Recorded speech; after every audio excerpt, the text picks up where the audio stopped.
Hello everyone, good evening, Radhe Radhe सभी प्यारे विद्यार्थियों को। मैं उमेश पाल एक बार फिर से आप सभी विद्यार्थियों का आपके अपने परिवार टीचर्स वर्ल्ड में स्वागत करता हूं।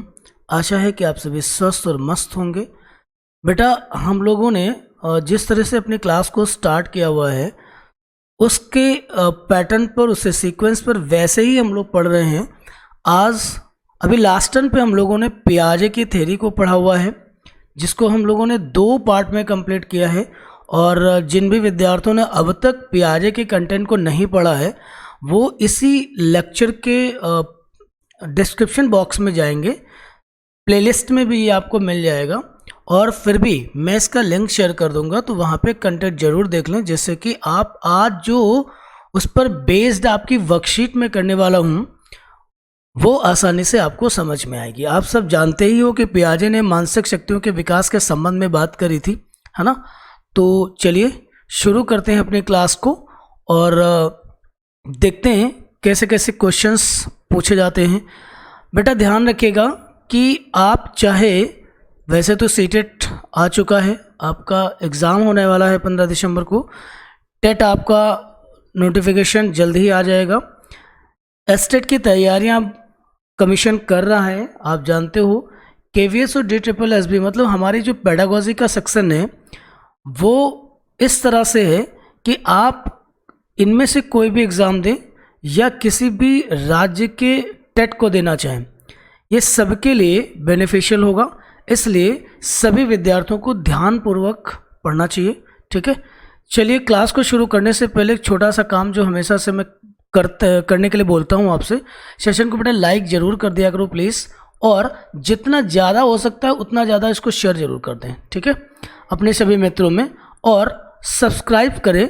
देखिए, जो स्टूडेंट्स आज फर्स्ट टाइम वीडियो को देख रहे हैं, पहली बार देख रहे हैं, वो चैनल को सब्सक्राइब जरूर कर लें, क्योंकि अगली नोटिफिकेशन उन तक आसानी से पहुँच सके, ठीक है। चलिए शुरू करते हैं अपनी पहली क्लास को। क्वेश्चन आपके सामने है।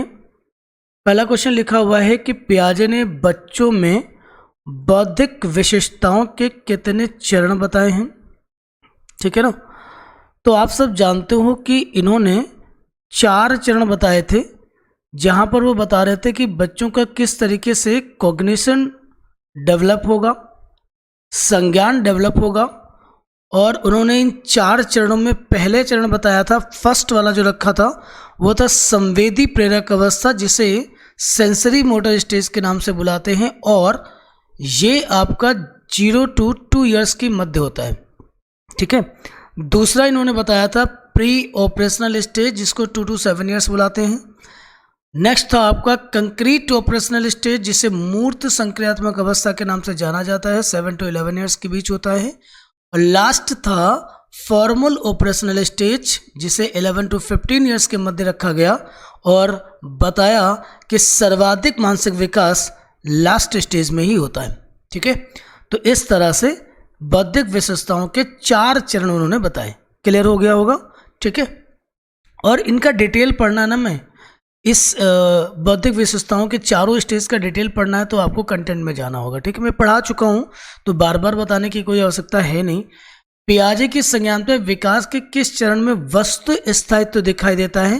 देखिए, वस्तु स्थायित्व in the sense object permanence, मतलब किस अवस्था में बच्चा छिपी हुई वस्तुओं को ढूंढने लगता है, तो वो पियाजे के अकॉर्डिंग संवेदी प्रेरक अवस्था थी। मैंने इसको थ्योरी में मेंशन किया हुआ है। संवेदी प्रेरक अवस्था को इंग्लिश में कहते हैं सेंसरी मोटर स्टेज, 0 से 2 वर्ष होती है। इसका जो एज ग्रुप है वो आपका 0 से 2 साल का है। पूर्व संक्रियात्मक अवस्था, इस सीक्वेंसली मैंने लिखे हैं सारे ऑप्शंस ताकि आपको एक बार फिर से रिवीजन हो जाए। पूर्व संक्रियात्मक अवस्था 2 to 7 ईयर्स आता है आपका। मूर्त संक्रियात्मक अवस्था, इसे हम लोग कंक्रीट ऑपरेशनल स्टेज बुलाते हैं, ये 7 to 11 ईयर होता है। अमूर्त औपचारिक, ये आपका 11 to 15 ईयर्स के बीच होता है, ये आपका लास्ट स्टेज है, ठीक है। हो गई ना चारों स्टेज क्लियर। आते हैं पियाजे की संज्ञानात्मक अवस्था के किस चरण में बच्चा अपने संवेदी अनुभवों को मोटर कौशल के साथ समन्वय कर ज्ञान निर्माण करता है। नोटिस कीजिएगा, बहुत प्यारा क्वेश्चन है। पियाजे की संज्ञानात्मक अवस्था के किस चरण में बच्चा अपने संवेदी अनुभवों को मोटर कौशल के समन्वय कर ज्ञान निर्माण करता है? तो देखिए, आपने पढ़ा सेंसरी मोटर स्टेज, मैंने आपको समझाया था लेक्चर में कि सेंसरी मोटर स्टेज का मतलब ही होता है कि जो सेंसर हैं या सेंस हैं वो मोटर स्किल के साथ कोऑर्डिनेट करेगा। ठीक है, मतलब जो आपके सेंस ऑर्गन्स के थ्रू सेंस ऑर्गन्स को सूचना मिलती है वो मोटर स्किल के साथ कोऑर्डिनेट करके नॉलेज बनाने का काम करता है। ठीक है, और ये आपका फर्स्ट स्टेज, जिसे हिंदी में इंद्रिय जनित गामक अवस्था के नाम से जाना जाता है, इंग्लिश में हम इसको सेंसरी मोटर स्टेज कहते हैं। ठीक है, एक बार फिर से सीक्वेंसली मैंने नोट किया हुआ है। पूर्व संक्रियात्मक अवस्था प्री ऑपरेशन स्टेज 2 से 7 साल, मूर्त संक्रियात्मक अवस्था 7 से 11 साल, इसे कंक्रीट ऑपरेशनल स्टेज कहेंगे। अमूर्त संक्रियात्मक अवस्था फॉर्मल ऑपरेशनल स्टेज 11 से 15 साल के बीच कहेंगे। अक्सर बच्चे एज ग्रुप भूल जाते हैं, उनका पीरियड क्या था ये भूल जाते हैं और सीक्वेंस बोलते हैं। तो मैं 2 से 3 बार रिपीट कर चुका हूँ, उम्मीद है अब तक आपको याद हो चुका होगा। चौथा क्वेश्चन देखिएगा, मानसिक विकास की मूर्त संक्रियात्मक अवस्था की विशेषता है। ठीक है, ध्यान रखिएगा, मूर्त संक्रियात्मक अवस्था आपके पियाजे के अनुसार संज्ञानात्मक विकास की सेकेंड लास्ट या फिर थर्ड स्टेज होती है। ठीक है, जीववाद की घटना जो होती है वो सेकंड स्टेज में होती है, अहम केंद्रिता सेकंड स्टेज में होती है, अपसारी चिंतन in the sense out of the box thinking या डाइवर्जेंट थिंकिंग है या ऑब्स्ट्रैक्ट थिंकिंग है। इसका मतलब है कि ये आपका लास्ट लेवल में जाएगा। संरक्षण जिसको कंजर्वेशन कहते हैं, ये आपका मूर्त संक्रियात्मक अवस्था में होता है, जहाँ पर कंटेंट में हमने आपको समझाया था कि बच्चा एक लंबे गिलास में दूध पीने की जिद करेगा, है ना, बजाय जो पीने से चौड़ा होगा, जबकि दोनों में दूध की मात्रा क्या होगी, ज़्यादा होगी, है ना। सॉरी, मैं गलत बोल गया हूँ। मतलब ये है कि जब बच्चे के अंदर संरक्षण की विशेषता आ जाएगी या गुण आ जाएगा तो वो लंबे और चौड़े गिलास में से भिन्नता नहीं करेगा, विभेद नहीं करेगा, क्योंकि उसे इस बात का अनुमान होगा कि सिर्फ बर्तन के आकार बदल जाने से वस्तु की मात्रा अथवा उसका आयतन परिवर्तित नहीं होता। मतलब यहाँ पर बच्चा लंबे गिलास में दूध पीने की जिद नहीं करेगा। ठीक है, उम्मीद है आपको बात समझ में आ गई होगी। नेक्स्ट नंबर आते हैं, 5 नंबर को देखेंगे। छिपी हुई वस्तुओं को खोजना इस बात का संकेत है कि शिशु ने निम्नलिखित में से किस संज्ञानात्मक कार्य में दक्षता प्राप्त कर ली है। तो जब भी छिपी हुई वस्तुओं को खोजने की बात करी जाए, समझ लो, जब भी छिपी हुई वस्तुओं को खोजने की बात करी जाए, इसका मतलब है बच्चे के अंदर ऑब्जेक्ट परमानेंस आ चुका है और आपका ये वाला ऑप्शन सही हो जाएगा जो पियाजे की फर्स्ट स्टेज में पाया जाता है, वस्तु स्थायित्व को। ठीक, पियाजे के सिद्धांत के अनुसार निम्नलिखित में से कौन सा व्यक्ति के संज्ञानात्मक विकास को प्रभावित नहीं करेगा। नोटिस कीजिएगा, पियाजे के सिद्धांत के अनुसार निम्नलिखित में से कौन सा व्यक्ति के संज्ञानात्मक विकास, मेंटल एबिलिटी को डेवलप होने में कौन सा फैक्टर उसे इफेक्ट नहीं करेगा, वो है आपका सामाजिक अनुभव। क्योंकि पियाजे ने यहाँ स्पष्ट किया था कि बच्चों के संज्ञानात्मक विकास में सोशल इंटरेक्शन और कल्चरल इंटरेक्शन का कोई रोल नहीं होगा, इसलिए फर्स्ट ऑप्शन यहाँ पर सही होगा। ठीक है, आइए जानते हैं क्वेश्चन नंबर 7 को। बेटा जिस तरह से हम लोग पढ़ रहे हैं, आपने अगर रियली मन लगा के पढ़ा तो आपको, और ज़रूरी भी है कि आप पूरा लेक्चर भी देखें। आप 4-5 क्वेश्चन देख के निकल जाते हो, इससे आपका होना कुछ नहीं है ना। बेहतर था कि आप आते ही मत, अपने समय को बचा के रखें। अगर आप इसे पढ़ते हैं तो देखिए ना कि हमने आपको पियाजे की कंप्लीट थ्योरी करी, इसके बाद हम उसी पर बेस्ड क्वेश्चंस आपको करा रहे हैं। इससे क्या होगा कि जो भी आप एग्ज़ाम देंगे, देखिए पियाजे से 1 या 2 क्वेश्चन आपसे पूछेगा वहाँ पर ना, लेकिन आप उसी पर बेस्ड जब हम प्रैक्टिस कर चुके होंगे तो लगभग हर टाइप का क्वेश्चन हम कर चुके होंगे, इसलिए कोई दिक्कत ही नहीं होगी। और पहले हमने थ्योरी को पढ़ रखा है, इसलिए क्वेश्चन को बनाने में भी हमको कोई समस्या नहीं होगी। क्वेश्चन नंबर 7 को ध्यान से पढ़ेंगे। प्रचलित योजनाओं में नई जानकारी जोड़ने को किस नाम से जानते हैं? देखिए अगर याद होगा, एजिमुलेशन जो था आपका की पॉइंट्स में था पियाजे की, जिसको आत्मसात्करण कहा गया था। मतलब जहाँ पे लिखा गया था कि पूर्व ज्ञान को नए ज्ञान के साथ जोड़ना, क्या कहलाएगा? आत्मसात्करण। वही बात यहाँ पे लिखी है कि प्रचलित योजनाओं में नई जानकारी को जोड़ने को क्या कहोगे? आत्मसात्करण कहेंगे। ठीक है, बाकी के ऑप्शन देखने की जरूरत भी नहीं है। क्वेश्चन नंबर 8 को ध्यान से देखेंगे। मानसिक संरचनाएं जो चिंतन के निर्माण प्रखंड, लाइन बेटा याद कर लो, इसके लिए पियाजे ने कौन सा शब्द यूज किया है? तो इसके लिए उन्होंने यूज किया था स्कीमा। ठीक है, आइए जानते हैं। पियाजे के अनुसार बच्चों का चिंतन वयस्कों से किसमें भिन्न होता है? बजाय देख लो।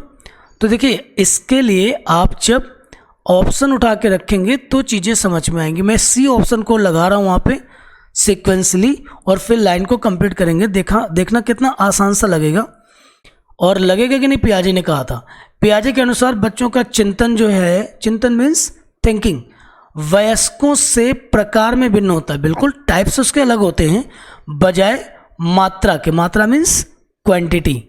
ठीक है, तो क्वांटिटी में का मतलब हो गया कि बच्चों के सोचने की क्वांटिटी लगभग उतनी ही होगी जितना वयस्क के पास होती, बशर्ते उसका सिनेरियो अलग होगा, टाइप होगा उसका। ठीक है, चलिए, निम्न में से किसके अनुसार बच्चे नन्हे वैज्ञानिक हैं जो संसार के बारे में अपने सिद्धांतों की रचना करते हैं? ये कथन किसका है?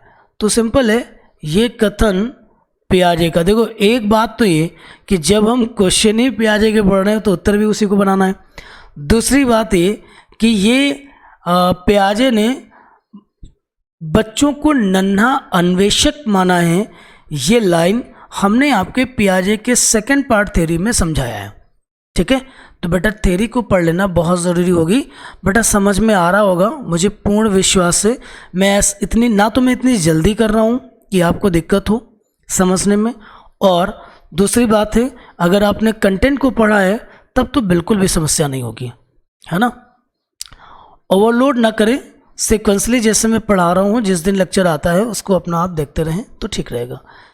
पियाजे के अनुसार विकास को प्रभावित करने में निम्नलिखित कारकों में से किसकी भूमिका महत्वपूर्ण है? विकास को प्रभावित करने में देखिए अनुकरण, पुनर्बलन नहीं, संज्ञानात्मक विकास को प्रभावित करने के लिए लैंग्वेज उसे क्या करेगा? प्रभावित करेगा। क्वेश्चन नंबर 12 को ध्यान से देखेंगे कि पियाजे ने अपने सिद्धांतों में किसे अनदेखा किया है, किसे नेग्लेक्ट कर दिया है? तो भाषा को नेग्लेक्ट नहीं किया है, मैच्योरिटी उन्होंने शामिल करी है, जैविकी क्षमता को शामिल किया है। उत्तर क्या बनेगा? कल्चर। संज्ञानात्मक विकास में सोसाइटी या सोशलिज्म और कल्चर को उन्होंने क्या किया था? छोड़ दिया है, अलग किया है।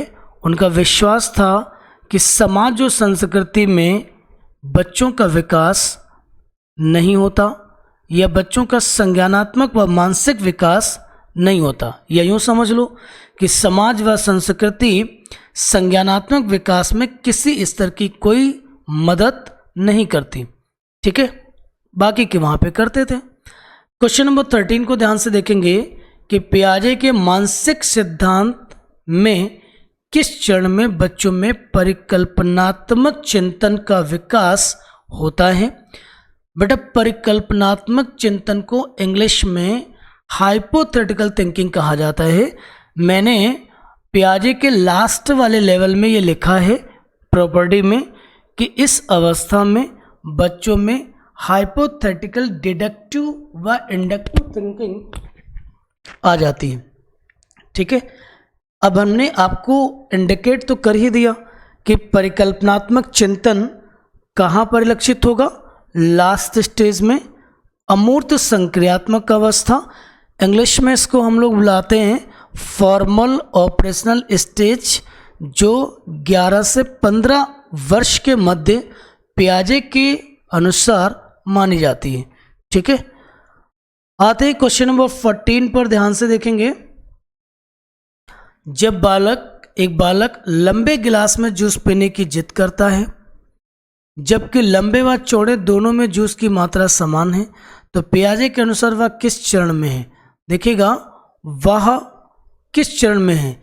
देखिए, अगर उसके अंदर लंबे गिलास में जूस पीने की जिद ना होती और वह यह समझ पाने में सक्षम होता कि लंबे और चौड़े दोनों बर्तनों में जूस की मात्रा समान है, तो इसका अर्थ हो जाता कि उसके अंदर संरक्षण जैसा गुण विकसित हो चुका है, जिसे हम कंजर्वेशन बुलाते हैं।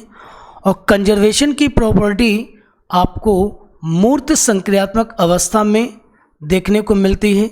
मतलब यहाँ पर इसका अर्थ ये हुआ कि संरक्षण अभी है नहीं, अभी वो लैक ऑफ कंजर्वेशन की स्टेज में है, और इसका मतलब है कि वह पूर्व संक्रियात्मक अवस्था में है, मतलब प्री ऑपरेशनल स्टेज में है, जो 2 से 7 साल के मध्य मानी जाती है। ठीक है, ये पियाजे की सेकंड स्टेज है। कौन सी है? सेकंड स्टेज है। आपको समझ आया होगा। बेटा, लास्ट क्वेश्चन है हमारा 15 नंबर, ध्यान से पढ़ेंगे। पियाजे के संज्ञानात्मक सिद्धांत के अनुसार वह प्रक्रिया जिसके द्वारा संज्ञानात्मक संरचना को संशोधित किया जाता है कहलाती है। संज्ञानात्मक संरचना संशोधित होती है समायोजन में। ठीक है, एक्मोडेशन आप पढ़ेंगे, वहाँ ये होगा, क्योंकि एक्मोडेशन में कंटेंट में मैंने कहा है कि जब बालक अपने स्कीमा में परिवर्तन करता है तो इसे क्या कहेंगे? समायोजन कहेंगे। देखिए, यहाँ पर स्कीमा मतलब अपने ज्ञान की संरचना में क्या कर रहा है? संशोधन कर रहा है, उसे अपडेट कर रहा है कह सकते हो, तो वो क्या कहलाएगा? आपका एक्मोडेशन कहलाएगा। उम्मीद है पियाजे से संबंधित सभी प्रश्न आपको ठीक से समझ में आ गए होंगे। बिल्कुल ठीक तरीके से इसको पढ़ लेंगे, आपकी परीक्षा के लिए बहुत ज़्यादा महत्वपूर्ण है। ठीक है, ऐसे तमाम क्वेश्चन की प्रैक्टिस हम लोग करेंगे, बट अभी हम लोग जो सीक्वेंस चला रहे हैं, क्लास चल रही है, वो कंटेंट प्लस वर्कशीट है। इसे आप ज़रूर सीखें, ज़रूर पढ़ें, अपने सभी मित्रों में शेयर ज़रूर कर दें, और बेटा कमेंट और लाइक करना बिल्कुल मत भूलें। ठीक है, आज की क्लास को यहीं पर वाइंड अप करेंगे। मस्त रहिए, खुश रहिए। Thank you so much.